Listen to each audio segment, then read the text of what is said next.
So, ito yung overview ng yung province to, Quezon. Hindi, municipality ng Quezon. Or, yeah, parang ano. Municipality ng Quezon, province of Ilocos. Look at that, guys. Oh. Look at that over there. Wait lang. Ito. Tignan nyo yan. Diyan kami banda dumaan kanina. Na ang sarap daanan. As in, I don't know kung ano yan.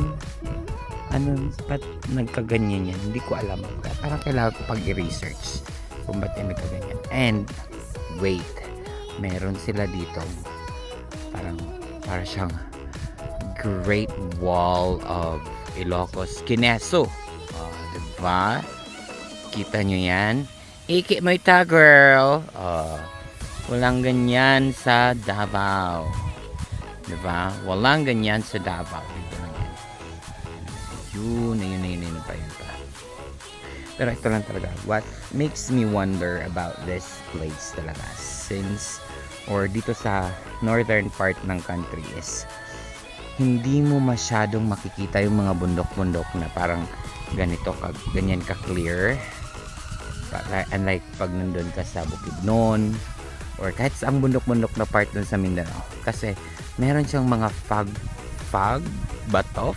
Kineso, or I don't know, kasi hindi naman, obviously hindi naman siya hindi naman to, ayun pa hindi naman ito clouds. Definitely this is not clouds, diba? And this is some sort of smog, I don't know, smoke and fog. Pero yeah, at dyan kami dumaan banda kanina. Ayan, yan yung dinaraanan namin kanina. Na parang, gosh, hindi mo matukoy-tukoy. Grabe yung liko-liko dito, my friend. Parang parang camera lang din. 360. Sobrang nakakaloka siya, my friend. Anyway, ayun. One of the things that makes me wonder as well is, diba, kasi sabi nila, diba, ito yung baluarte ni President Duterte, yung mga Marcoses and all. Ni President Marcos pala, not President Duterte, okay. President Marcos. Pero bakit ganun? May isang tulay doon na hindi pa ayos and hindi pa maganda. Ang G-Rap daanan, my friend. Yun, ang G-Rap talaga ever.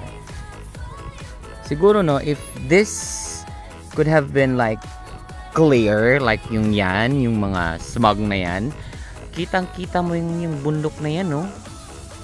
You would definitely see that. And even that one na parang shadow na lang, that would be clear. Pero because of the smog and all, that's why parang you can't see it.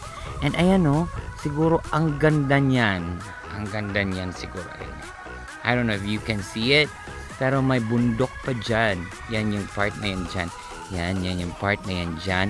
May bundok pa yan dyan. Pero it's no longer visible because of the fog or whatever you call this thing. But ayun, so ayan, ganito siya. Good thing kasi meron namang signal dito kahit pa paano, diba? Pero yun lang talaga, it makes me wonder talaga, no? Chismis lang natin to, ha? Pero Kalurky yung daan, my friend. Kalurky. Wititit mo talaga masasabing I wanna go back here because of the road and all. Pero the experience was nice. Anyway, let's keep each other updated and posted sa kung anik-anik pa yung mga kaganapan sa buhay ko. Okay? I'll see you soon. Bye everyone.